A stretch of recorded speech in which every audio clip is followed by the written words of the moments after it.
Everyone, welcome to the audience here at room 314 in Town Hall, and for those of you who are out in our audience. We are members of the League of Women Voters, and we are very pleased to be able to bring you this forum for the Board of Education 2023 competition for the election to be held November 7th. We are doing this in cooperation with WHCI, our West Hartford community television, now interactive media. And we thank Jennifer Evans very much for all the help she provides to us in order to bring this program to you. Our group is a nonpartisan political organization. We do not support candidates, nor do we support parties, but we do take positions on policy that we study. And that advocacy will not be part of this meeting tonight. We are simply here to moderate the questions with our candidates who have been good enough to run for the Board of Education and take this civic responsibility very seriously. And I know it's a lot of work because I have sat there as well. So best to all of you tonight.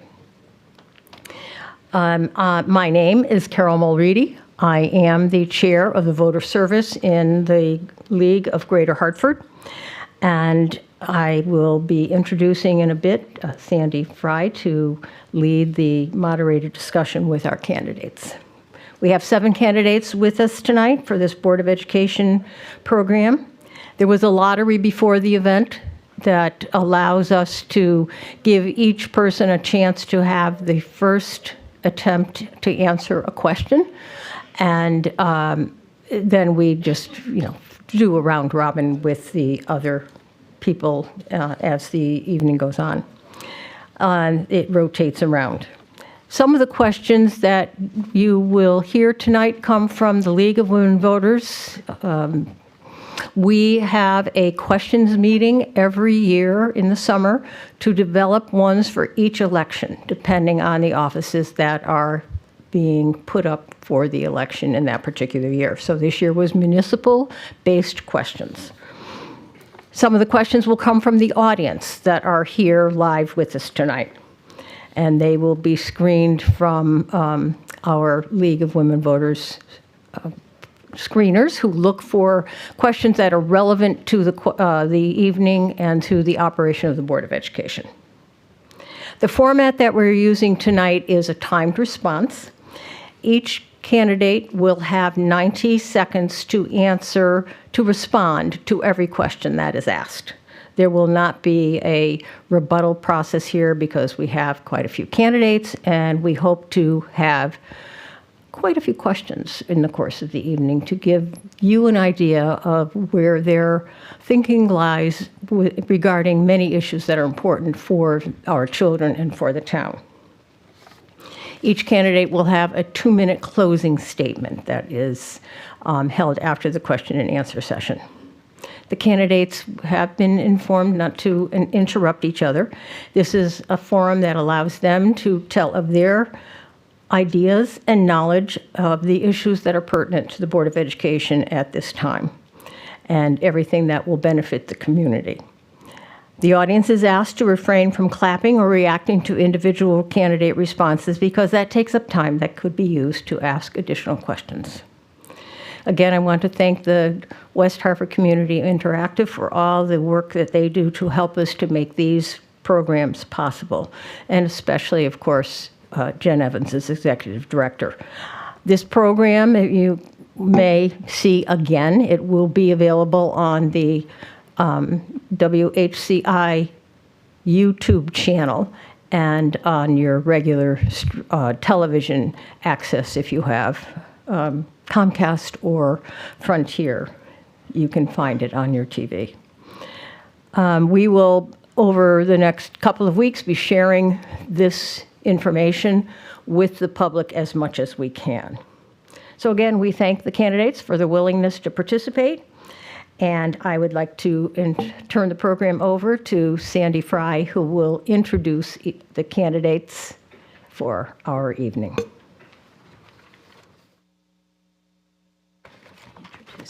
I'm going to introduce the candidates from here so that you don't have my back when I introduce the candidates. But when I ask the questions, I'll be sitting at the table because really you want to hear the response from the candidates.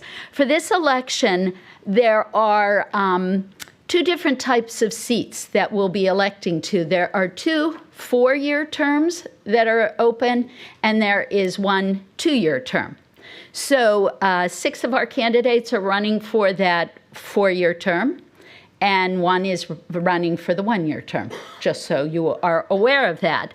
And I will go in order of the draw, which happens to have sorted our A Connecticut Party candidates side by side. First, we have Kristen Rosen-Jacobs, who is running with the A Connecticut Party. Next to her is Ronnie Rodman, who is running also on the Connecticut Party ticket.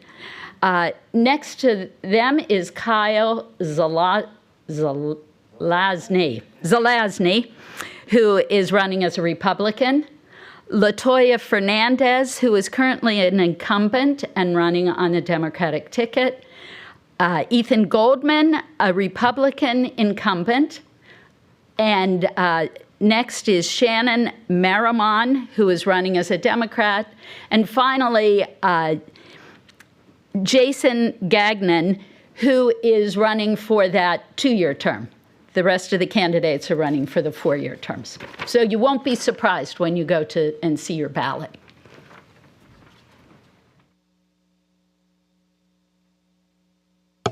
All right, so the first question will be asked of Kristen Rosen-Jacobs, and then each candidate in order will have 90 seconds to respond to the question also. So the first question is regarding standardized test scores in our schools, and how would you propose to address and fix the declining standardized test scores? And also, as you answer this, if you could address the issue with the achievement gap between students of color and others. Thank you. Am I live? Thank you so much for having me here tonight. I'd like to thank the League of Women Voters, our constituents, and my fellow candidates. I have an 18-year career in public urban education in 2 states. The achievement gap is a systemic issue that will take generations to rectify. It's something that I don't take lightly. It's something that we strive for with every decision we make, especially on the Board of Education.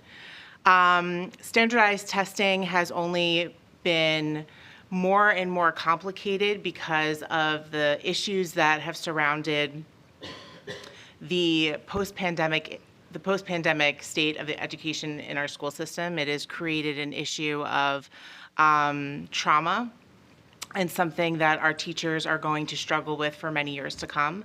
So it's more and more imperative that the Board of Education is full of constituents that recognize that issue and want the best for our students and our families. Thank you. Thank you. Ms. Rodman.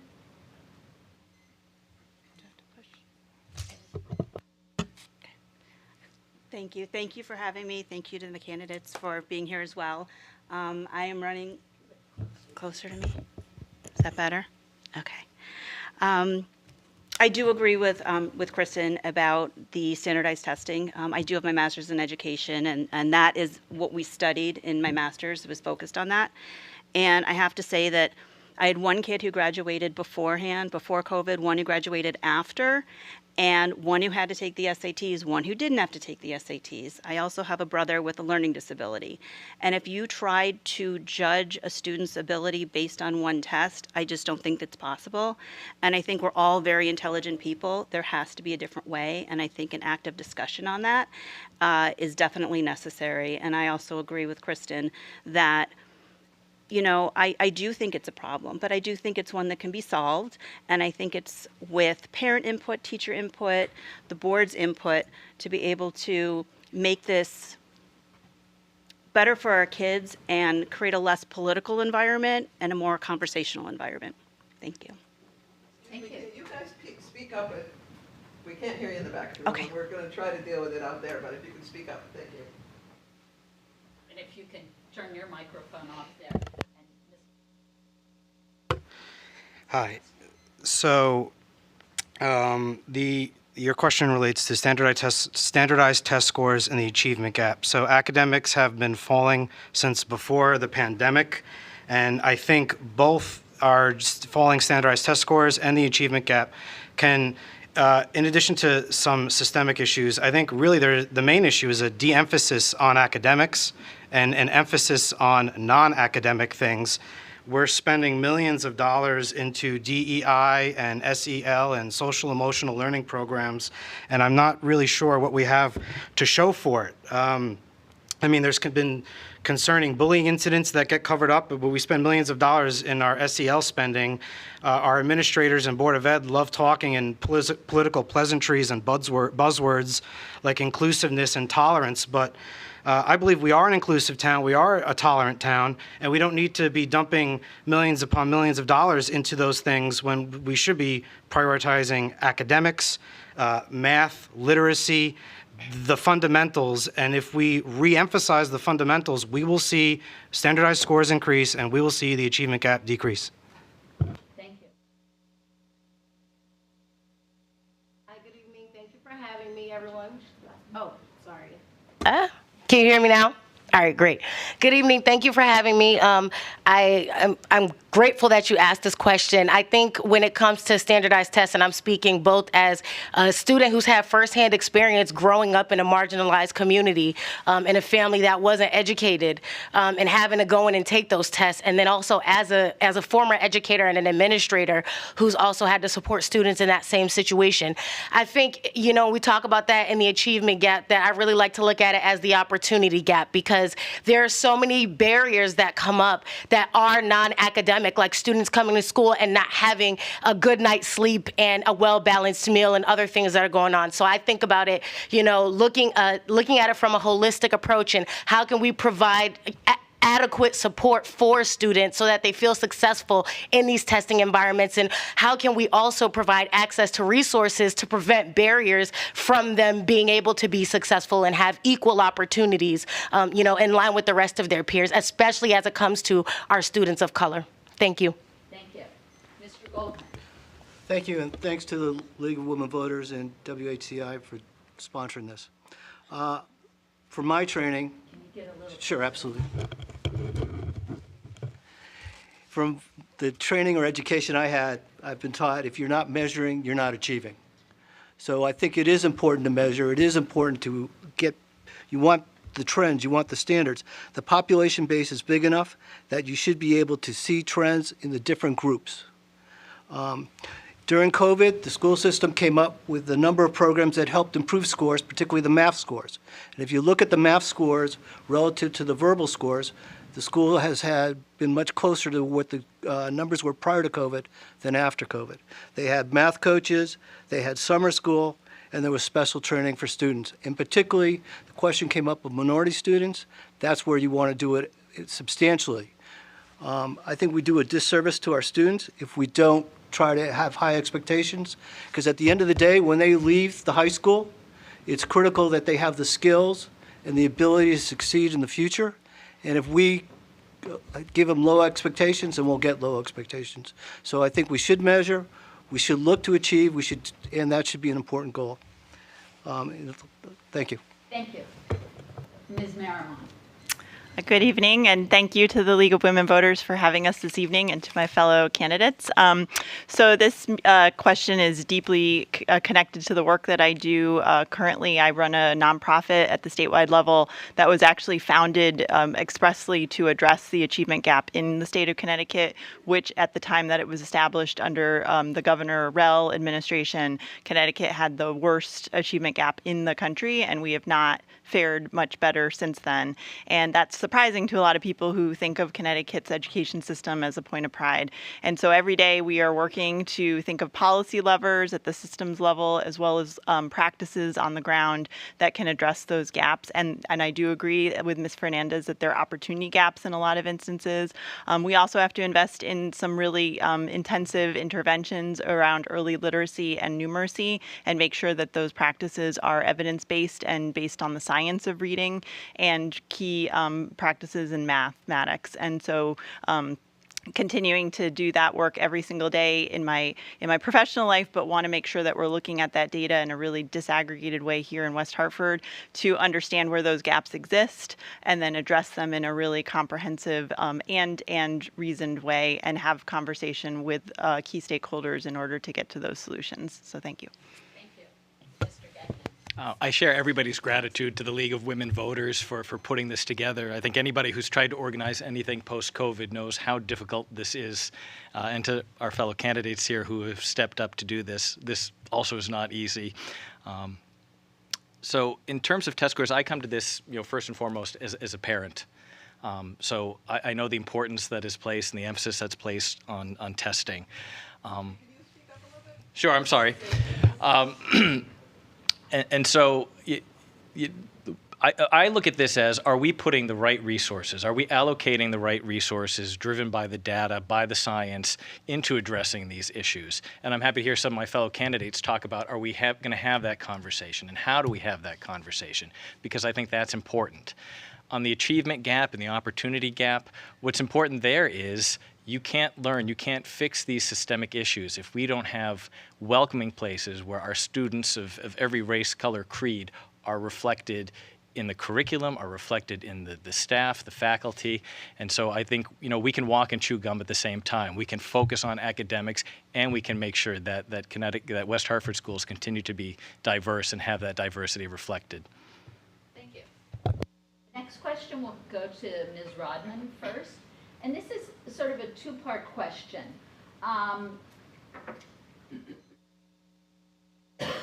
What are the West Hartford schools doing to educate students interested in a career in the trades, plumbing, electrician? And is that enough? And sort of a flip side on that question, is West Hartford doing enough to educate our top and gifted students?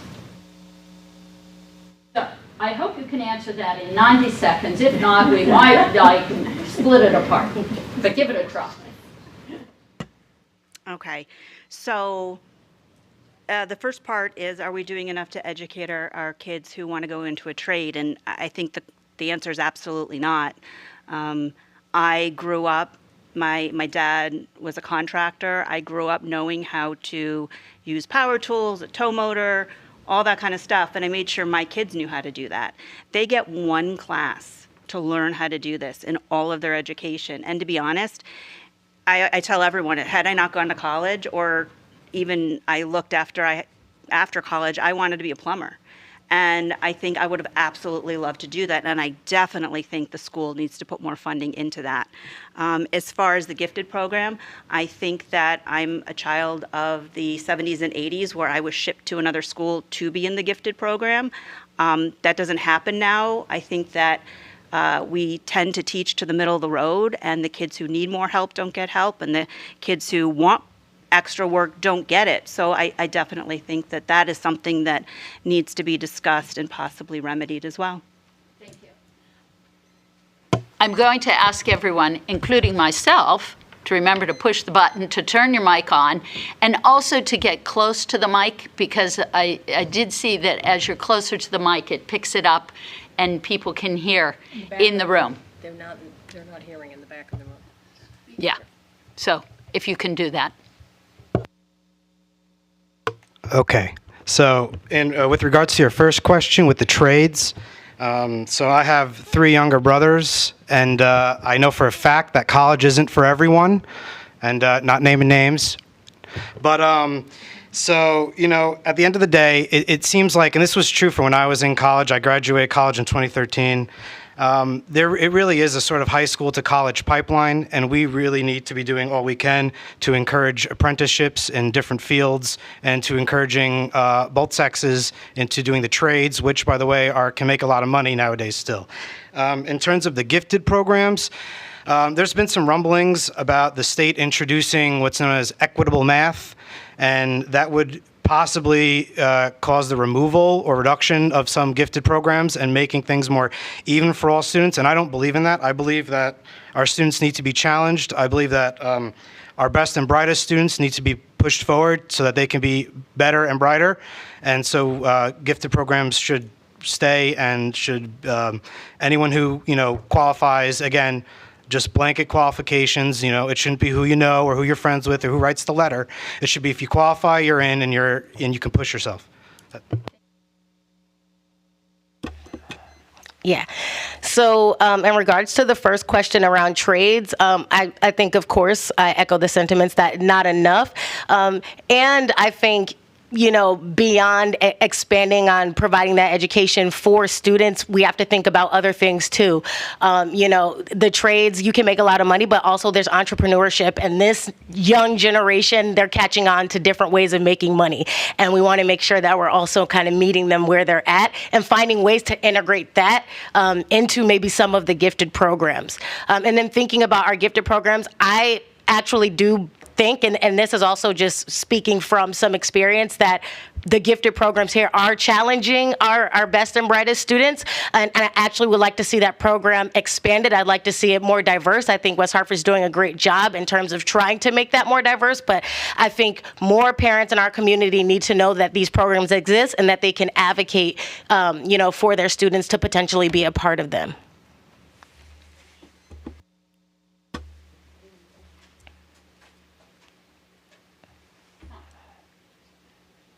Thank you. My mic isn't working.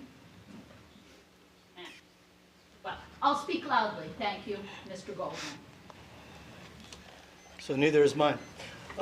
In the last year, I think it's because Latoya's mic is on. Oh.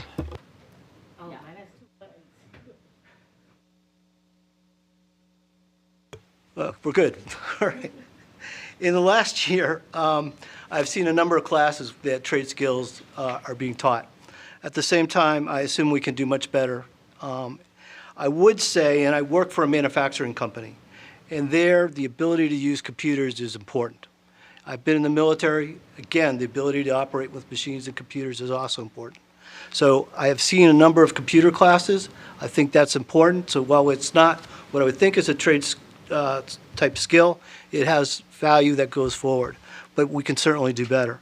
In terms of the gifted program, I have seen complaints about the gifted program.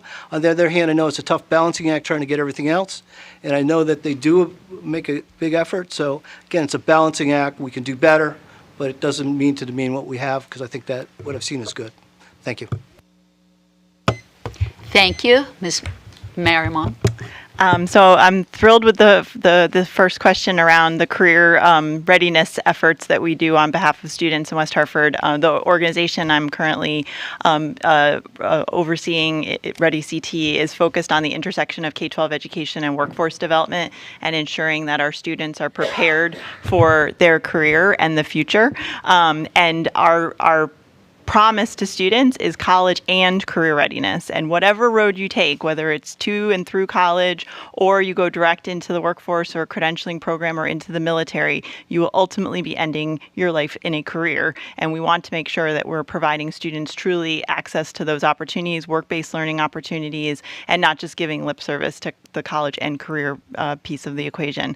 In terms of the gifted and talented program, I think I echo a lot of other comments that have been made, that we have a really robust program in West Hartford Public Schools, but there are some kind of, I think, unknowns about how some of the selection criteria works and to what degree it could be expanded. Is that a resource constraint? Is it a capacity constraint on the staffing side? And I think as a board, we would just want to have some more information and data, again, to analyze the current state of that program and ensure that it's the best that it can possibly be. Thank you. Mr. Gagnon. I think you're going to get unanimity here. Maybe the only time tonight on the trades and more vocational training.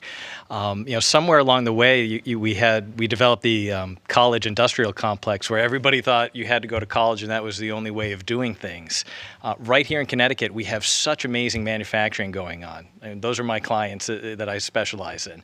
It's manufacturing clients, and what they need workers. They need highly skilled workers, and we should make sure that we're doing enough and expanding our program to meet the needs of the future workforce. I think for too long we've been training for the workforce that was, not the one that will be.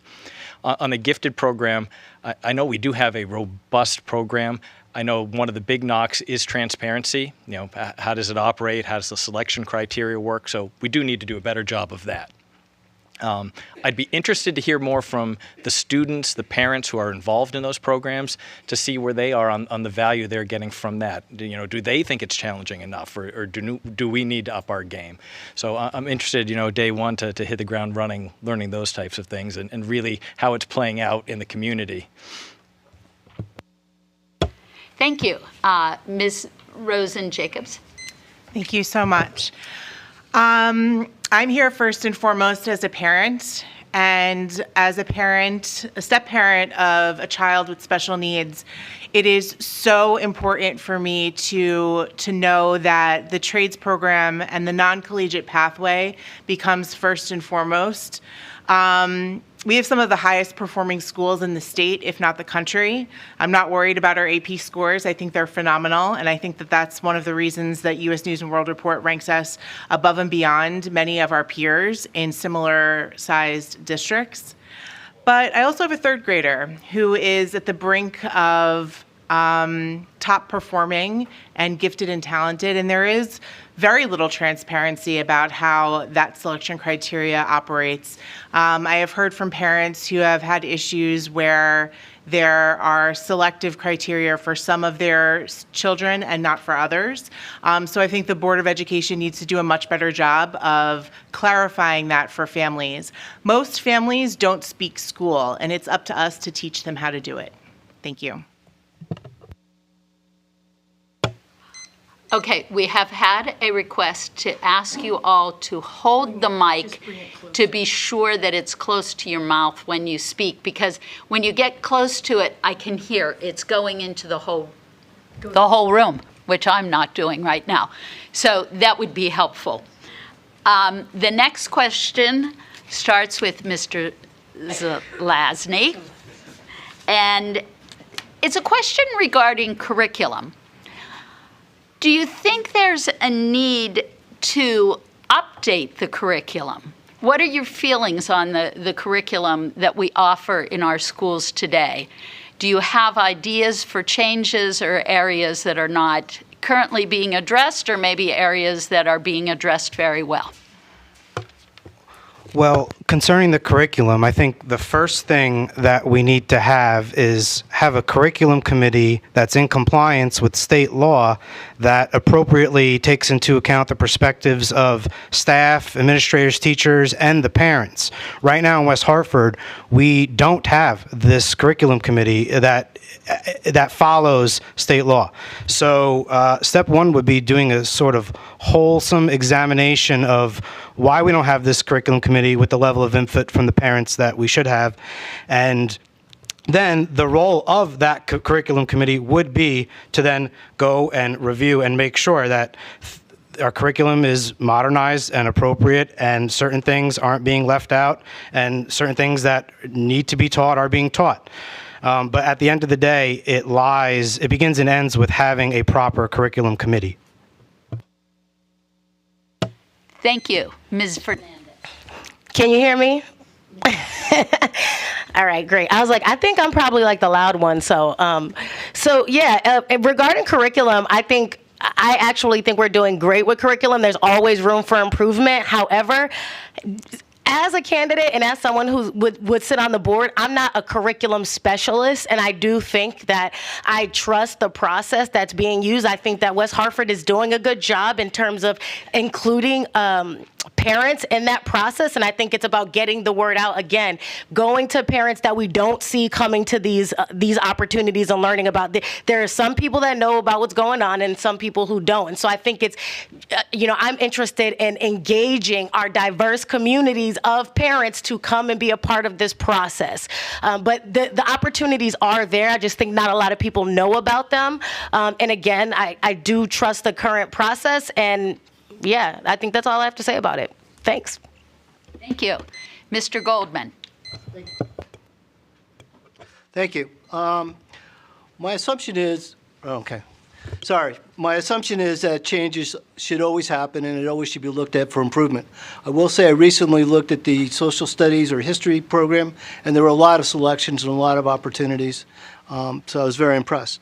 That said, I do agree with Kyle that we need to expand the curriculum committee, because right now it is just school personnel. And the disadvantage to that is there's a lack of transparency. And I think part of the conflicts and stress that you've had is a feeling of being opaque.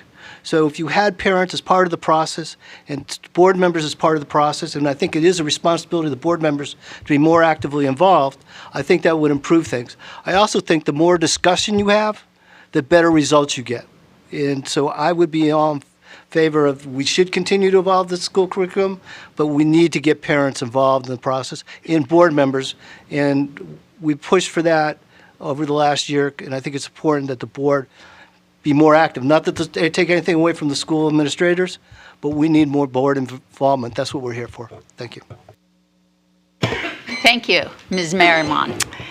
So I too have a lot of confidence in the curriculum that has been created by our subject matter experts across the school system of West Hartford. I do also believe, though, that curriculum is intended to be a living, breathing thing that continues to be updated and made relevant to the current times, and also addresses the needs of diverse learners and learning needs. And so I think it's never ending in terms of that process, which is why it requires somebody who is a group of people who are fully dedicated to that effort, because it cannot be done for those who are just putting a toe in the water. They have to be truly immersed in that process in order to ensure alignment with state standards and, again, to meet the needs of all students. If there were to be additions and opportunities for enhancement, I would say along the lines of the previous question, more career readiness opportunities, more real opportunities grounded in the real world and work-based learning, making sure there's project-based learning so that students have as many interactive applications of their learning experience as possible. And I think the introduction of artificial intelligence is something that we're going to have to grapple with as part of our curriculum, and how we address that as an opportunity, a leverage for enhancing learning opportunities for students, but also thinking about the regulations that might be required as well. So always an opportunity for improvement, but we're off to a really great start. Thank you. Mr. Gagnon. I do share the same confidence in the curriculum that's put out by the state, and we've done a really good job. We've got a great superintendent. He's got a great staff. When I think about committees, I often think of, where things go to die. And when you're talking about curriculum, you're talking about every subject, every grade. I would fear that would be an unwieldy beast that isn't going to result in a better or even different changed curriculum. I do share the concern, though, are we, transparent enough again? And I think as parents, especially as millennial parents, we are so squeezed all the time that it is really difficult to stay informed and to know what's going on a daily basis, and where those opportunities to interact with the school, the administration, the Board of Education. So I do think we need to do a better job letting people know that those opportunities do exist for parents right now to weigh in on, curriculum, on other things going on in the school. And I second Shannon's opinion about, where do we go with AI? Where do we go with, helping students sort out a world where they're bombarded by both information and misinformation? Again, we need to be thinking about the world they're about to enter when we're talking about next level curriculum. Thank you. Ms. Rosen-Jacobs. Thank you. I am very concerned when Board of Education members say out loud in public forums that they are not curriculum experts. In fact, that is exactly what you need to be. I think that there is an opportunity for families to be involved. I think that there is an opportunity for students at respective levels to be involved in their own curriculum decisions. But the Board of Education is responsible for the faculty, which is responsible for the curriculum. And so we are, in fact, ultimately supposed to be curriculum experts. And I feel that it is an inappropriate statement to say that we sit on the Board of Education and yet have no idea what's going on with our curriculum or our students or our classrooms. Thank you. Thank you. Ms. Rodman. So as far as curriculum is concerned, I do believe that we have the responsibility on the Board of Ed to know what the curriculum is, but we also have to make sure that we give the specialists, the curriculum specialists, the ability to propose the curriculum and to do the research. We shouldn't reinvent the wheel. What we should do is be an adjunct to that. They can come to us. I do think there should be a parent liaison. When I was the PTO president over at King Philip, I was there for 6 years, and we always had a parent liaison to disseminate all the information to the parents. So we were able to get everything out and answer questions and have the community involvement. One thing, I was a math teacher also, and coming up that we are going to have financial literacy. Teaching kids how to open up a checking account. My 23-year-old didn't know how to do that, and that's going to be part of the curriculum, and I would really like to be involved in that. And as a former teacher and a parent who has had 3 kids go through the entire school system, it's important to be involved in every aspect, and I hope to be on the Board of Ed so I can continue that. Thank you. Thank you. The next question will start with Ms. Fernandez. And this is regarding before and after school care. A lot of parents struggle with lining up that before and after school care because there are long wait lists at many of the schools. Do you have any ideas for how the West Hartford schools can collaborate maybe more with nonprofits, or just how they can expand childcare offerings for parents that need that? Yeah, absolutely. That's a great question. But I also just want to take a moment because, I am a human being. I'm the only Black candidate up here. I am one of 2 Black people in this room. I've been being targeted this entire campaign, and it's given me a lack of sense of safety and security. So I do ask my fellow candidates up here to please refrain from targeting me more here in public. It's ridiculous, and I'm just saying this as a human being. Stop. I'm one of 2 Black people in this room, and I'm tired of being targeted. So now I'll answer the question. As regarding after school care, I do think it's really important that we partner with the community, and especially thinking about again, I'm always going to talk about our diverse populations because I really believe in everybody having equal access. And communities of color in particular really operate on a village model. So really thinking about what are these kind of pockets of organizations and leaders in the community that can support with that child care, and how do we bring those parents and those families to the table to discuss how we can do that. So again, I think, just to echo the sentiments of my other fellow candidates up here, more conversations with families around what is it that you need and how can we help you, and then who else in the community is available to provide that access. Thank you. Mr. Goldman. Thank you. One of the things I proposed, actually it was a month ago, and then I proposed last year, was that we set up a finance committee to work with the finance department of the school administration. The school administration does a great job on the finance, but they need to be pushed, or we need to be more part of the solution. And as you were talking, or the question was asked, I'm sorry, it occurred to me that that would be a place where we could work with the school administration to identify where there's building availability and where we could work with nonprofits. It's not going to happen in the normal process of the Board of Education, but it would be something if we set up a finance committee. So I like the idea. I don't know off the top of my head where there's availability. I know Duffy was pushing for it. The parents of Duffy were pushing for it, and I would have liked to have given them a better answer. So if we can have a focus on that, that would be part of where I would see a finance committee working to look for ways. This wouldn't necessarily save the system money, but it would look for alternatives for parents. Thank you. Ms. Marimon. So I've experienced this issue firsthand, having tried to navigate multiple schools and after school, before school and after school openings, being on a wait list, not knowing until January that we got in off the wait list.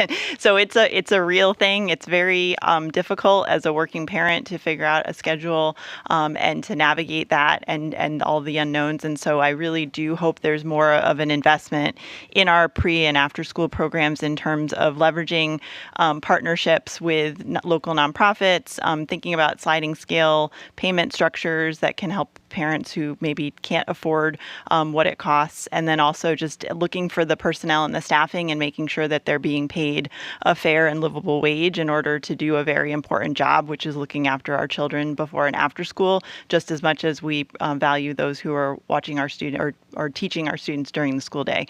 So I think it's a critical extension of the school day, and we need to make sure we're putting the right investments in that area. Thank you. Mr. Gagnon. So this is something that like Shannon, my wife and I have lived through, having to find after school and what do you do, especially if you have more than one, and the various activities. And, luckily, if even it's difficult, even if you're a person of means, to try to find those. And so we have a lot of great organizations. We have a lot of great people in this town who are thinking about these solutions. There's partnerships, I think, that we should look into leveraging. I know the Mandel JCC has a fantastic after-school program. There are others out there that I think we should look to do partnerships with. If there's resources at the state that we can go after to try and do that, we've got a fantastic delegation up in Hartford to work with. So this is one where I am open to any and all ideas of how we can make lives for working parents a lot easier, because for I think most of us who work, the day doesn't end at 3:20 or 2 o'clock. Our kids still need somewhere to go and some place, as Shannon so eloquently put, to be taken care of in the very same way that they are in the schools. Thank you. Ms. Rosen-Jacobs. Thank you. One of the things that I've loved seeing is that we have an emerging population of future educators at the high school level. And so I have loved seeing the partnership with them come into the schools and be able to participate in aftercare programs. I'd love to see more of that. I think there's an opportunity that is both budget friendly and gives students an opportunity to explore future endeavors. And I'd also like to take a moment to just remind Ms. Fernandez, we are both women. We are both minorities in this room, and there's nothing that I said in my previous statement that indicated to either of those things. So thank you very much for your statements. Thank you. Ms. Rodman. Thank you. I too was, working parent. My husband and I both worked. We actually took a very unconventional route in the respect that there wasn't available childcare at Bugby when my kids were younger. I found another parent who had the same kids, and we would swap kids and we would watch each other's kids. And it really was, it was a village that we all worked together. And it would be great if we had a network of parents who could help each other. And then, if there are not enough spaces for before after care, other parents were really willing to help out. And it was such a great feeling having another mom watch our kids. And, I too, with the sentiment of Kristen, I am a minority, I am a woman, and anything that either of us had said or anyone on the board, I don't think was directed to be derogatory in any way. We're all here for the kids. We're all here to make the school a better system, and we all want to get voted in, so we're all trying to put our best foot forward. So, thank you. Thank you. Mr. Zelazny. So I guess I come from a time, I have fond memories of after-school programs. Sports were free.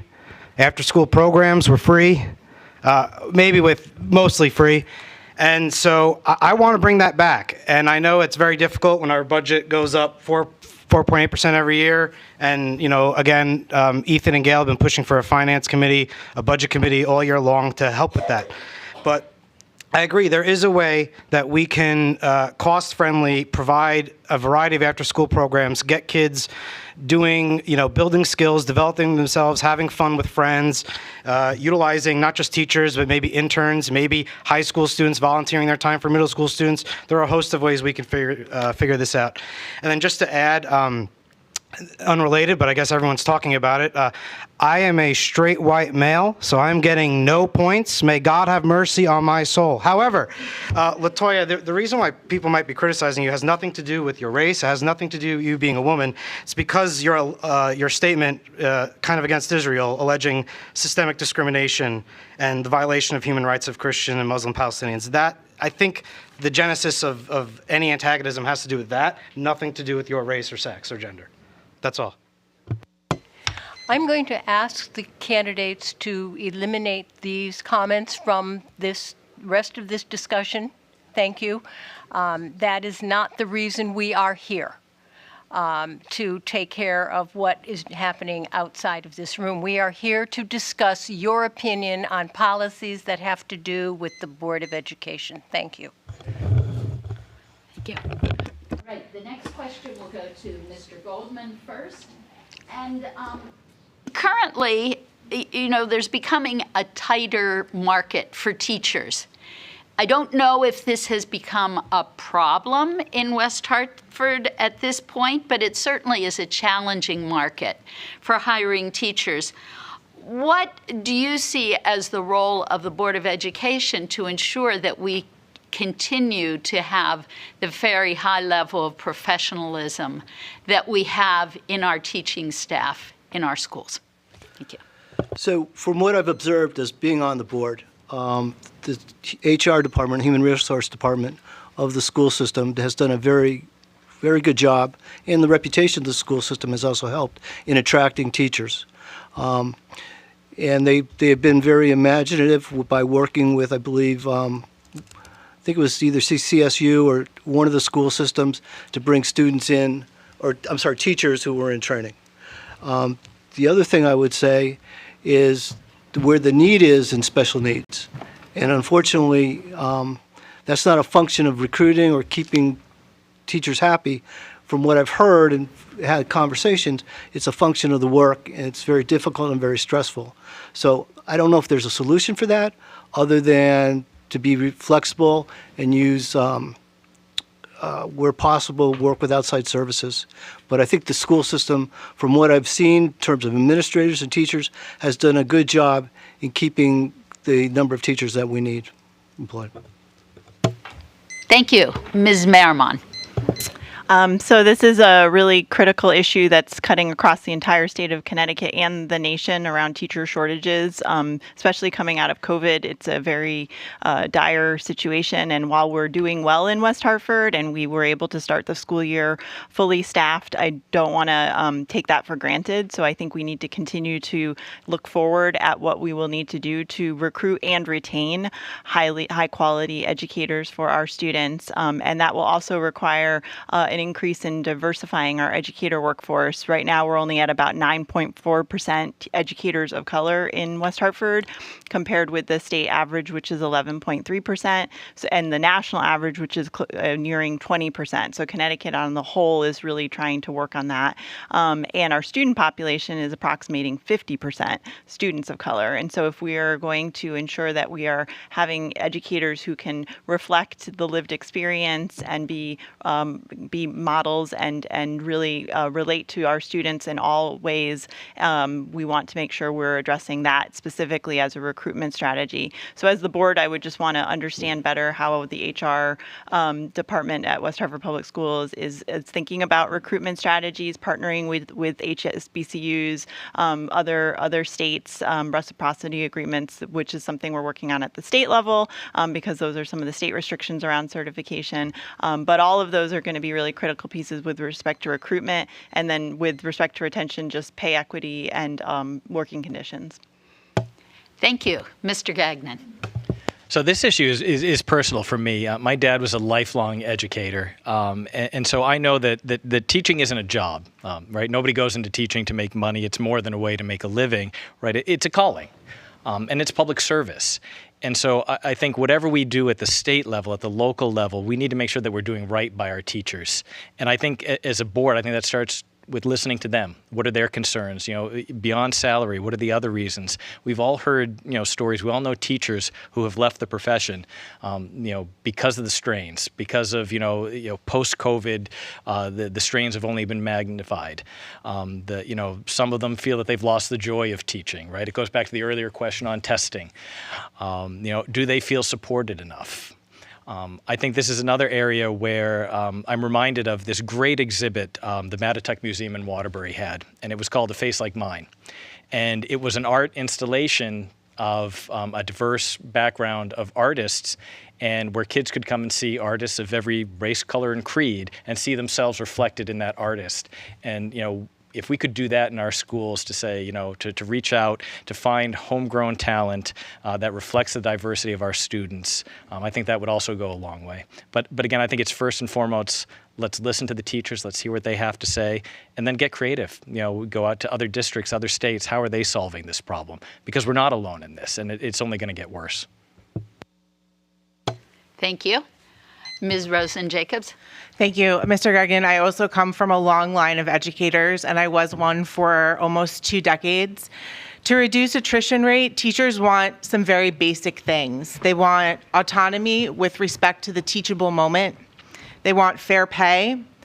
They want administrative support, and most importantly, they need caregiver support. It has to be a triumvirate. It has to be something that comes from administration. It has to be something that comes from students and caregivers. That's how teachers thrive, and that's what they need. And I definitely understand what you're talking about with regard to stepping away. It was the hardest decision I ever made, but I wouldn't be able to run for school board without having done it. And so that's why I'm here, to bring that experience to the Board of Education. Thank you. Thank you. Ms. Rodman. So I have to agree with you as well. I was a teacher. I have my master's in education from BU, and then I decided not to teach. And it was hard because you spend all this time trying to learn a profession, and then you're like, I can't do it anymore, and you get burned out. And I think that, you know, when I was working within the school systems, I agree with Kristen. The teachers want to be heard. What we think they need and what they want might not be true. Asking them point blank, it might be something simple. And a lot of times being appreciated and saying thank you goes a long way. I think that teachers are taken for granted. I think that a lot of times parents put their kids in the class and expect these teachers to be their parents. And I think sometimes these teachers are being parents and not teaching. So I think that understanding that and making sure that their time in the classroom is enjoyable, and you know, if they obviously love teaching, we want to keep the ones that are experienced, that are really, really good and love their jobs. And West Hartford is the one place where people definitely want to get a teaching job. It's very hard and very competitive, and that's a great thing. We just need to make sure we retain the teachers that have that joy. Thank you. Thank you. Mr. Zelazny. So I really largely agree with everything that's been said. My experience, I volunteered with the CREC program for young adults who were coming from high school to college, and I was a tutor for all of their classes, so I kind of had this tutoring session with them, and I really learned firsthand that you're not you're not expected to be a parent, but you do unfortunately have to supervise your students, and it can be a nightmare. It's really difficult trying to teach them and tutor them on top of that. So I think, and just from canvassing around town and talking to some local teachers, one of the biggest things they mentioned to us was, they don't want to have the feeling that they're walking on eggshells all the time. They want to be given the benefit of the doubt that they can handle the issues that arise in their classroom. And they want to be, they need some recourse for when kids are misbehaving, and, the teacher sort of has to step into the shoes in a disciplinary role. So, and I totally understand that. And I think, talking to our current roster of teachers, we can work with them to improve measures, to have them have control of the classroom, and still have everything they need to, push our students to be the best and brightest. Thank you. Ms. Fernandez, I think you stepped away when I asked the question, so I will repeat the question. It has to do with our ability to hire teachers to fill our need for teachers in the West Hartford schools. How do we remain a competitive school, and how do we respect the professionalism of teachers and make this town a great place to teach? Yeah, thank you. This is, something I care a lot about. I've actually worked every position in the school. I started as a crossing guard. I became a lunch staff, a tutor. I moved on to being a teacher, getting my credential, working in a charter school while I was teaching, then moved on to become an administrator, and then moved on to do education policy. So having been in literally every role, I understand how important it is for school staff, not just teachers, everybody that's in there supporting those kids to feel a sense of belonging.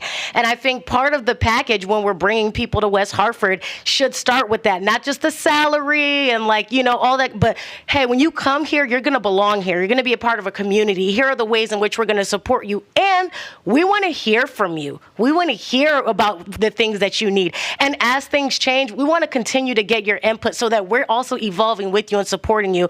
And again, bringing parents in to be a part of that. When I was a teacher, I think one of the most successful parts about my classroom was that parents were a part of it, and that took some of that load off of me, and we were working together. And I think just like helping teachers and families establish that relationship and maintain it, I think is really important. Oh, I'm on. Okay, thank you. The next question goes to Ms. Merriman. And I lost my question here. What programs or practices would you recommend for ensuring that our schools are both safe and inclusive? That's a big question. So I think in terms of what's going on at the national level, I mean, with respect to safety, I know there's been huge efforts made to ensure that our schools are safe on a physical level, as well as from a procedural relative to protocols that need to be followed in the case of any concern or heightened issue that might arise. And I do believe that West Hartford has done a really effective job in issuing those protocols and notifying parents and families of when those are going to be happening. I know there's a lockdown drill tomorrow taking place at Sedgwick, and it's really important for us to know about when that's happening and how to communicate about those occurrences with our children. And then I think in terms of just making sure that we're continuing to invest in our infrastructure so that we never lose sight of what is going to ensure that our schools are safe, and then just be really vigilant at all times. I think that we can learn a lot from what other districts are doing at the state and national level, but I think West Hartford has already set a very high bar, and we just need to continue to stay on top of that, especially from a physical structure point of view. Thank you. Mr. Gagnon. So obviously, for the parents up here and the parents in the audience, this is something that, it just hits you different. There's multiple days in a week where, I'll give my kids a little extra hug on the way to school just because of the world we live in right now. And unfortunately, what they have to contend with at school. I will share, I do share the confidence in what West Hartford has done, what West Hartford has put in place. What I've been really appreciative of is the transparency that we do get the communications about what's going on, why is it going on, what can the kids expect, so that we as parents can have, continue that conversation at home. This, like I think other areas we've talked about, be it curriculum or others that we may talk about later tonight, is one where, you can't sit still. Right? You have to keep going forward. You have to look at what's next, what better processes, procedures, programs, technologies are out there, and make sure you're staying ahead of that curve. Thank you. Ms. Rosen-Jacobs. It's on. Thank you. You can hear me okay in the back? I'm the product of public urban schools. My freshman year of high school, I watched my friend be murdered in front of me. The next day, our administration enacted a partnership with the local police department. There was never an incident again for the rest of my experience in that school district. Social and emotional exposure is critical, needs to be handled delicately. And keeping students safe and exposing them to experiences that are also traumatizing, like lockdown drills and active shooter drills, are also something that we need to keep in mind as well. But I think partnerships with local law enforcement is something that is key. It was something that I appreciated growing up, and I think something that the school district would benefit from. Thank you. Thank you. Ms. Rodman. So, from a young age, especially what's happening in the world today, I always went to the Jewish Community Center and the JCC, and we had bomb drills from the time I was 5. We knew what to do. And it's a shame that we still have to do that. But I am thankful that West Hartford does take the appropriate actions to make sure that our kids are safe. I think that they have resource officers all over the place. And today at my daughter's volleyball game at Hall, I was talking to one because they really do. They have relationships with parents and with kids, and I think when they know the kids they're protecting, they do a great job. Look, we can always do more. I think there probably should have been more police presence in the schools after last Friday.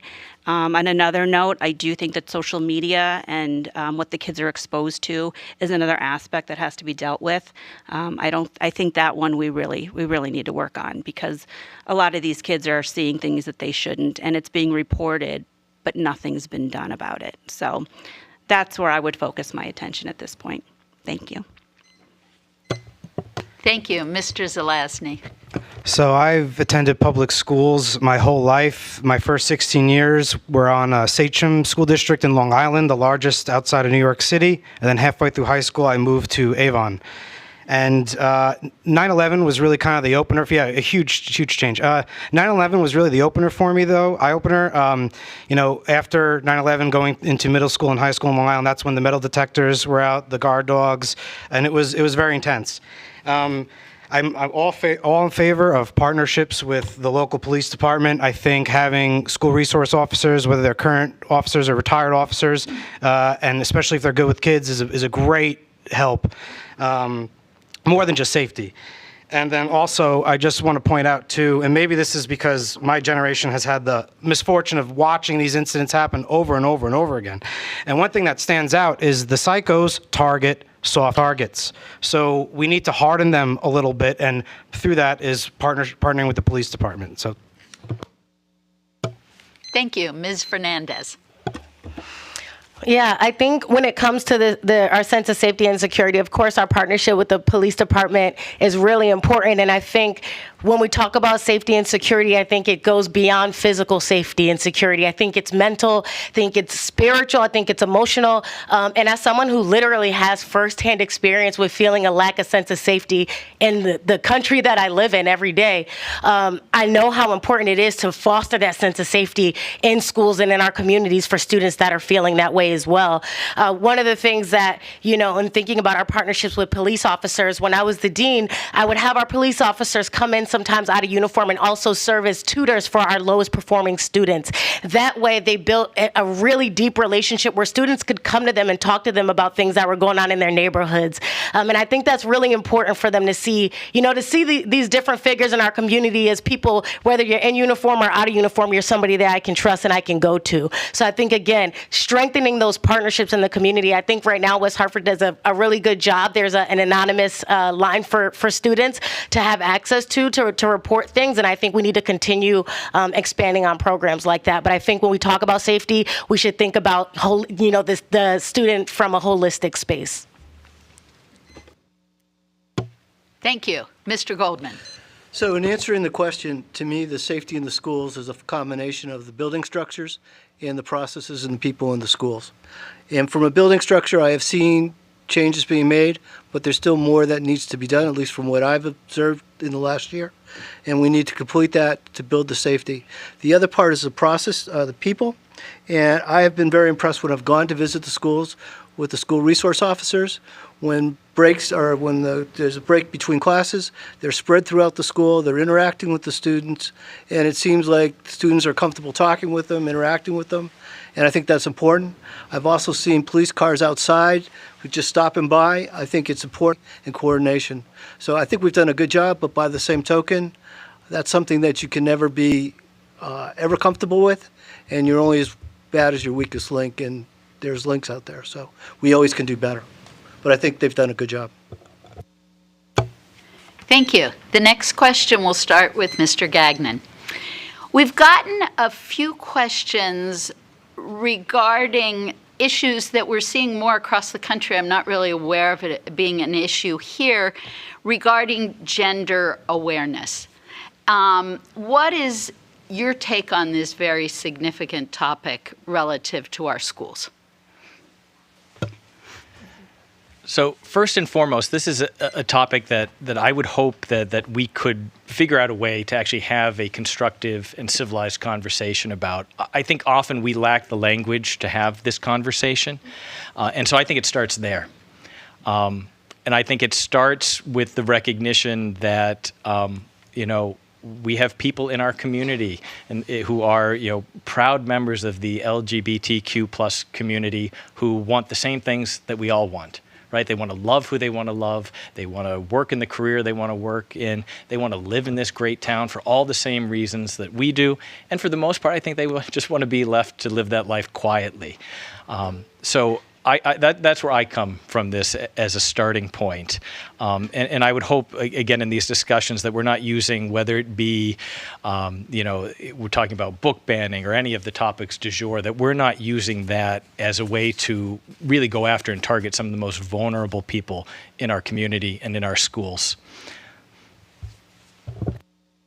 Thank you. Ms. Rosen-Jacobs. I know Mr. Gagnon said that he was concerned about language. Gender is an identity, and gender often doesn't have anything to do with being LGBTQIA+. I think that we are getting our information from the wrong sources. I think that we need to include members of such community who can educate our students, who can educate our faculty to educate our students. I think that this is a conversation that needs to be open, and it needs to be something that parents are a part of. And I think it needs to be something that parents can elect to have, but it's not a conversation that's going away. And so I think the more open we are to having those conversations in our school district, the better we are for it, so that we can have a more inclusive and safe environment for all students. Thank you. Thank you. Ms. Rodman. So I've been in the West Hartford school systems for 17 years now. And when my kids first started, this was just emerging. And I will tell you, I think we can learn from our kids.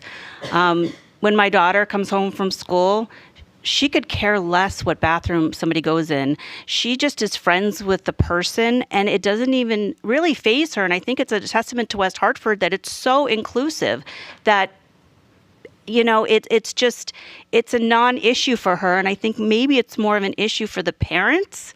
And having these kids and families who are dealing with that, have them talk to us and figure out the language to talk about it and figure out what's best, because they're the ones living it. But I have to say, in this case, I think our kids have it better than we do, and I think they're smarter than we are. I think we could learn from them. I learn from my daughter every day, and I think I probably need to pay attention a little bit more. I think I'd be a better person for it. Thank you. Mr. Zelazny. So this is obviously a highly contentious issue. I'd just like to start by saying that I do believe that I think both sides have the best interests of the kid at heart, or at least they think they do. But at the end of the day, things are getting a little too ridiculous. And the trendification of gender dysphoria is a major concern for prospective parents, for parents of young children. We need to make sure that kids and young adults actually suffering from gender dysphoria get all of the resources and support they need. But at the same time, we also need to make sure that we don't set other students who are having other mental health issues down a path, telling them that puberty blockers are irreversible. That's not true. Telling them that, you can compete just like a biological male, and that's not true. And in fact, when you have biological males competing in women's sports, sometimes women are getting hurt. In a high school in Vermont, a male slammed the volleyball on a girl's face, broke her nose. This shouldn't be happening. And I don't know if the solution is a third league. I'm not exactly sure what the solution is, but we can definitely come to one that respects both gender dysphoric young adults and also those, suffering from other mental illnesses that need to be addressed. Thank you. Ms. Fernandez. Yeah, so my perspective comes straight from the youth. I as a champion for young people, I listen to them when it comes to issues that are related to them. And they've got it, and we need to listen to them. We need to take their cues on this. And I think they're going to be the ones to educate us on how to. They're going to be gracious enough to, this is how y'all can support us in this. This is, and I think having them be a part of the conversation instead of adults trying to tell kids who they are and what they are, it just doesn't work. And I also just want to say, I'm a veteran. I'm a Marine. And one of the things that I appreciate about the Marine Corps is that we are the only branch of the military where the boot camp, the training is the exact same. And I love that. And I think, to me, I think about that when I think about this. And I think, again, coming from a space of equity, let's listen to the kids and let's, give everyone equal access. Thank you. Mr. Goldman. I'm struggling with the question. I don't think it has a simple answer. I believe that individuals or families should be free to make their own choices, but by the same token, where possible, families should make their own decisions in the appropriate time. And I do agree with what's been said, that I have more confidence in the kids than I do in the adults in making these decisions. And I don't want to see anybody bullied or harassed, but at the same time, there's got to be trade-offs. So there's no simple answer. Ms. Merrimon? Sure. So I live often by the saying that I don't care what you know until I know that you care. And I think that gender awareness is really just an expression of students wanting to be seen, individuals, people, whatever their age, wanting to be seen and recognized and not discriminated against. And so I think it's critical and vital as part of our educational experience that we are bringing that awareness at a developmentally appropriate, level to our students in order to have that appreciation, and so that no student ever feels like they are isolated or alone. I think we have time for one more question before we go to the closing. And this is a question regarding finance. Since the pandemic relief funds will cease to be available, I think it's sometime in 2024 that they run out, how do you propose to address the gap that will create in our in the school budget, the programs that were created with that funding? So we'll start with Ms. Rosen-Jacobs on that question. The school board was aware that ESSER funding was going to run out. Elementary, secondary school emergency relief funding supports social and emotional learning, supports DE&I initiatives, supports the arts. All of those things are beneficial for students, and especially in a time post-pandemic when they need it the most. I think that they need to continue supporting programs like that. I think that our academic programs are successful in West Hartford overall. We are one of the top performing school districts in the nation, but our students are going to suffer the effects of the pandemic for many, many years, if not for the rest of their school experience. So I think that we need to stick by our DE&I. I think we need to stick by SEL. And I think we need to continue supporting the arts.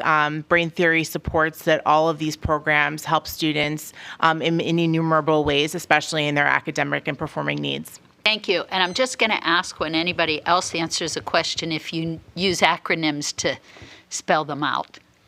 Okay. I think most people probably know what those acronyms meant, but Ms. Rodman. So with the ESSER funds, right? Yeah. I will say that, I ran a small business in Blueback Square for 5 years, and I recently sold it. And we survived through COVID with the help of funds. I used it as a time to pivot. The funds allowed me to do things that I couldn't do otherwise. But then when the funds were gone, what it did was allow me to look at my business and use the best of what I had learned and continue that.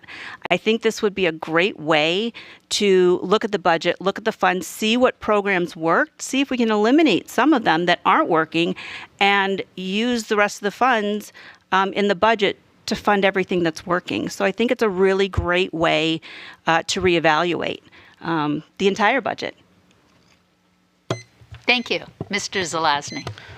So this is an interesting question because, as noted, the current majority Democrat Board of Education should already have accounted for this, and they should already have an idea of sort of what you were saying, Ronnie, where we can maybe cut, how they look. But this should already be done, and you should be asking a question that already has an answer, and we should already know what's going to happen to these allocated funds. I mean, our budget went up 4.8% this year. It's $190 million. It's about 70% of the town's budget. It's projected to go up another $10.8 million this year, 6%, and we're losing funds. And over the course of 10 years, we're going to be losing students. That's a whole other issue. But something's not lining up here. And so, I think this step one is really getting, again, I understand the concern with committees, but we need a budget committee that dedicates themselves to the budget beyond just the 2 to 3 crunch time period of a year. We need, 12 months to consider these factors, and this is complicated stuff, would allow people to produce a more efficient, more well-rounded budget. Thank you. Ms. Fernandez. Yeah. So I think, again, and I'm going to always say this, is thinking about the families, the students, the teachers, talking to them about the programs that came with the funding, how effective those programs were, and then what we can do to keep those things in place. I also think, and then I'm just going to end here, that there are, when it comes to the budget, it's a lot more complex than the Board of Education, coming up with all of the spending and, and itemizing how we're spending every single dollar and being the ones that are doing that. I think it's a lot more complicated than that, and I'll just leave it at that. But thank you. Thank you. Mr. Goldman. Thank you. In a previous question, I had mentioned that I believe, and I've pushed for a finance committee as part of the board. We work with the school administration. West Hartford was able to absorb the loss of $2 million in ESSER funds. I don't know what ESSER stands for, but $2 million in ESSER funds as part of this budget year. But we have $5 million coming up in this next budget year that we're going to lose. The real test will be, how do we do that? And there's not a simple answer. There's a lot of moving parts. And I think it's important that we put as much time and effort. In my experience in the work environment is the more time you put into something, often you come up with new and different ideas. I think it's going to be trying to identify a number of places for savings without hurting the school system or the students' resources. Thank you. Ms. Merrimon. Yes, so ESSER, which is the Elementary and Secondary Schools Emergency Relief Fund, was delivered in actually 3 tranches, and so the school district has already been planning for that gradual release of losing those funds and knowing full well that they were intended for a emergency use in the aftermath of COVID. And I do think that West Hartford's done a really fiscally prudent approach to thinking about how those funds were used in an optimal way. And as a board, I think everybody's going to have to work in concert, the board, the town council, the district itself, and other stakeholders to really understand what programs that were invested in had the greatest impact and we may want to keep, and we don't yet have that accounted for. We would need to make some really important decisions around what we continue to do and where we don't see as much impact, what we're willing to let go of. And I know that that's never easy. Once you have something, it's a lot harder to take it away.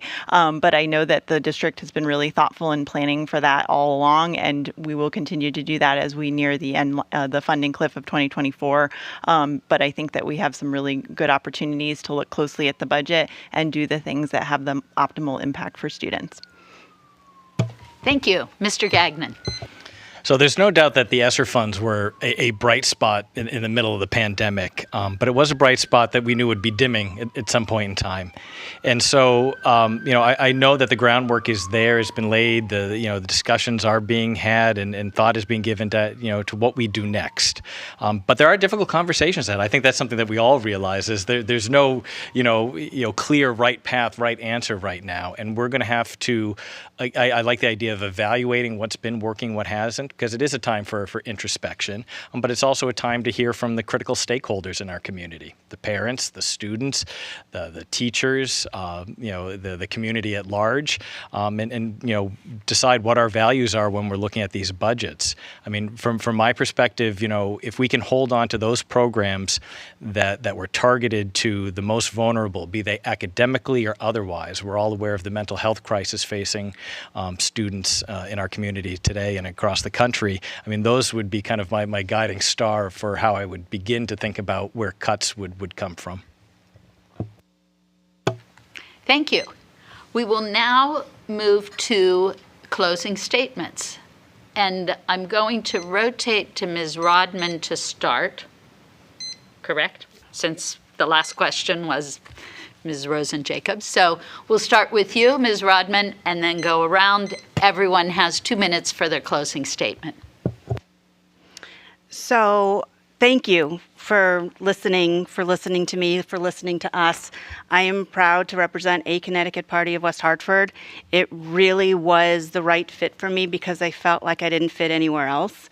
I feel that on the Board of Education, this shouldn't be politicalized. You really should be here for the parents, for the kids, for the students, and you should be doing good work and not trying to get to your next level of your career. I've been the PTO president. I have my master's in education. I coached Little League. I was on the board for football. I'm completely entrenched in this community. And my husband asks me all the time, why do you want to do this? I like volunteering. I love doing it. I like being instrumental in my kids' education. And I like showing my kids that if you see something that needs to be changed, the only way you're going to do it is by doing something about it. And that's why I'm here. This is the best community I've ever lived in. And I'm going to stay here for the rest of my life. And that's saying something because I've moved like 32 times in my life. And I ended up here. Great friends that are like family now. And I just want to make sure that my kids and hopefully my grandkids, when they live here, have, a great education in the West Hartford schools. And it would be my privilege to be on the Board of Ed. So thank you. Thank you. Mr. Zelazny. Hi. So I've attended public schools my entire life, and I've had the benefit of excellent teachers. The quality of our public schools was a major draw for me in moving here. It definitely wasn't the taxes. But however, as I started to pay more attention, I was confused by some of the details I found. And I saw parents fighting for resources for their neurodiverse students, parents fighting to make up ground lost due to the misguided COVID shutdowns, parents fighting so their daughters have the same opportunities to join STEM programs as their sons, parents speaking up about concerning bullying incidents that resulted in a student death. I was shocked. And what is the majority of the BOE concerned with? Cutting back public comment for no reason, brushing bad headlines under the rug, and spending tens of thousands of dollars to change the high school team names, even though an actual Connecticut chieftain came out and spoke against it. One of the main problems we have in town is our Board of Ed is more focused on the superficial appearance of being virtuous and conscientious, regardless of whether the town's socioeducational needs are actually met. Meanwhile, academic scores are stagnating and have been since before the pandemic. Things could be so much better. From culture to academics to fiscal responsibility, we just have to give new voices in town a chance to try and do things a little differently. We need to modernize the budget and curriculum processes and circulate information better so that parents, so that the community and especially parents are more involved and aware, and then so that school and town officials, including your Board of Ed, are held to a higher standard. I'm not saying I have all the answers. I don't. But the way the Democrat majority has been doing things is not sustainable, too politicized, and in some cases, it's just not right. West Hartford needs a renewed focus on academics and improving the critical thinking and future preparedness of our students, not more of the same political euphemisms or rushed budget processes. Thank you. Thank you. Ms. Fernandez. Hello, thank you. And I just want to start my statement just by saying this because I think it's really important, and given the sensitivity of everything that's happening now. Number one, I'm really honored to be here tonight. I'm here because I love kids. And the reason that I had all those different positions in the schools because I love kids so much. And every time there was an opportunity to do more, I did it. I'm going to continue to do that. I feel like my purpose in this life is to bring people together. And I will just address that. in 2021, I did sign on to a letter addressing human rights for everyone in the Middle East. And I did that because I'm a humanitarian and I'm a woman of faith, and I believe in the rights of our children and our women and the most vulnerable people in our communities who are often caught in the middle of these conflicts, and it has nothing to do with them. And so I just wanted to share that with you all. And I have that same passion here in West Hartford. I love children. I'm going to stand for our vulnerable populations, and I'm always going to put humans first. Of course, I condemn the terrorism that's happening over in Israel. Of course I do. I'm a mother. I'm brokenhearted over this stuff. And so I just wanted to say that out loud. And anybody who knows me and knows how much I love the community and want to unite people knows that I would never support any kind of evil or terrorism or harm towards people. I'm praying for Israel, Palestine, the Ukraine, and every other place in the United States where human rights are being violated. The violence has to stop. And I came to West Hartford because this is a special place. This is a diverse community. I feel like I belong. My daughter feels like she belongs. And I want us to keep bringing that into our schools and our community. I want to make that bigger, better, brighter. No more division. We have to unite. And I think that is my purpose here. And that's why I want to serve, and I'm excited to be here. Thank you. Mr. Goldman. Thank you. I'm running for the Board of Education because I believe I am and will add value to the board by adding a different but constructive perspective to its discussions, its decision-making. My wife and I moved to West Hartford in 1989 and have raised our 4 kids here. In deciding where to move, a critical part of our decision process was our perception of the quality of the local school system. I am currently working as the CFO of a mid-size international manufacturing company. I'm a CPA and have worked in public accounting as well as in private industry. I also spent over 20 years in the United States Army Reserve, retiring as a major in the Field Artillery Branch. On the community side, I spent over 18 years as the treasurer of the West Hartford Soccer League, as well as being a coach in the same amount of time, basically, for both the Boys League and the Girls League. I spent approximately 10 years on the board of the Jewish Federation of Greater Hartford, the last 4 of those years as its treasurer. My priorities in terms of the school board are the following. 1, academic results. Academic scores have dropped with COVID. I want to see the school system continue to focus on improving the academic results of the students across the board. Not for the sake of the scores, but because we want to see the kids in our school system come out with strong academic skills that will enable them to thrive throughout their lives. We owe that to the students. 2, create a board finance committee to work, which I've mentioned several times now, with the school finance department. It is critical we spend the school dollars effectively, especially since the $5 million in federal COVID assistance will be going away in the next budget year. To make sure we are spending our funds effectively, the board should set up a finance committee that would work the school finance administration. The board needs to take more initiatives. 3, we should expand the role of the curriculum committee so that parents and board members are a part of it, and it leads to more transparency. At the end of the last year, the school board made significant changes limiting what could be said during the public comment period at the beginning of each meeting. I would like to see those changes reversed because freedom of expression should be encouraged by the school board, not restricted.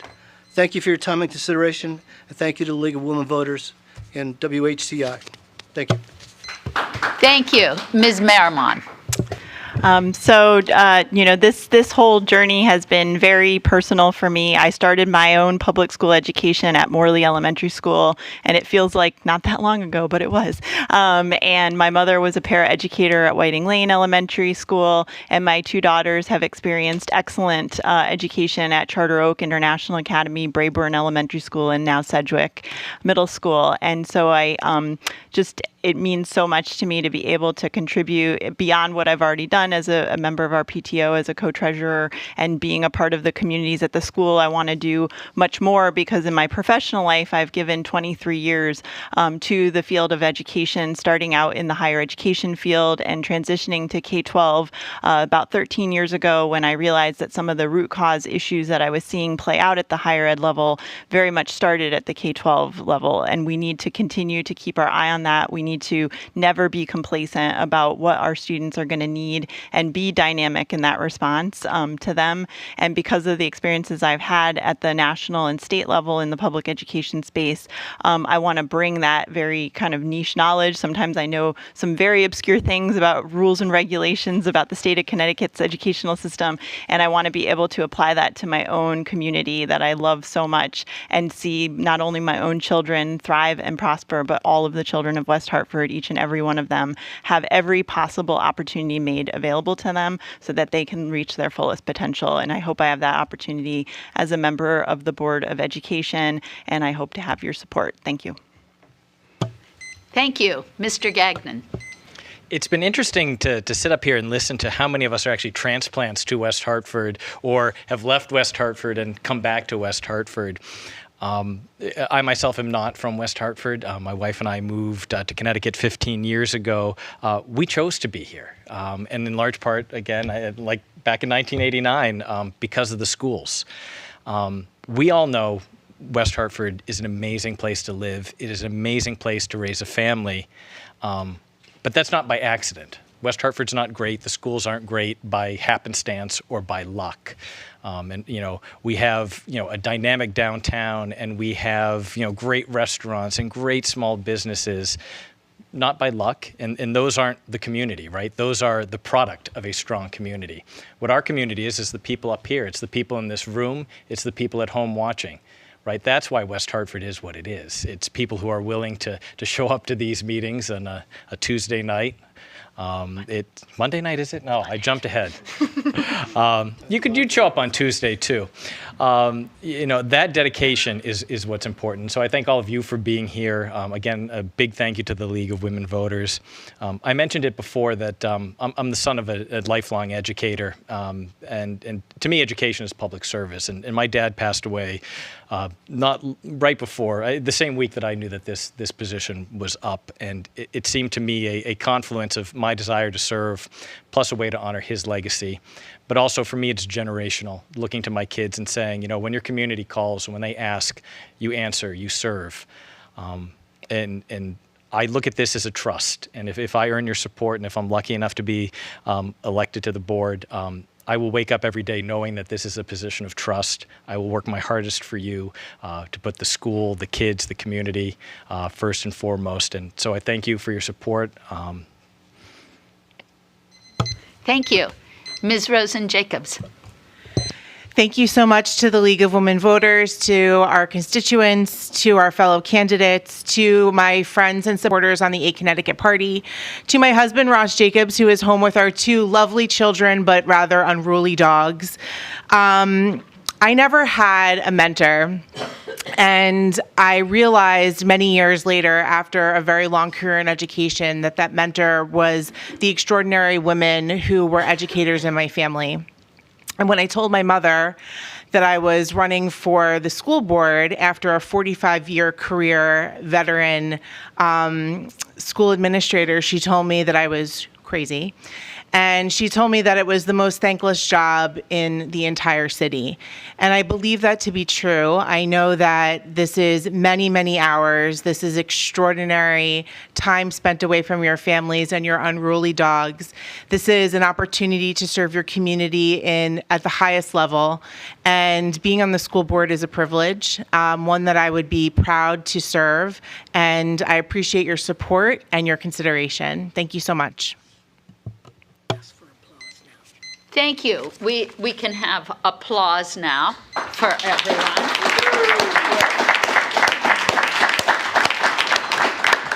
And before I close, I would like to thank our volunteers tonight, Hillary Silver and Susan Fellman, who so ably did the timing, and then Chris McLaughlin, who had the difficult job of helping us to screen the questions. And I apologize to those here if we didn't get to your question. We had more questions than we could use. Thank you for coming.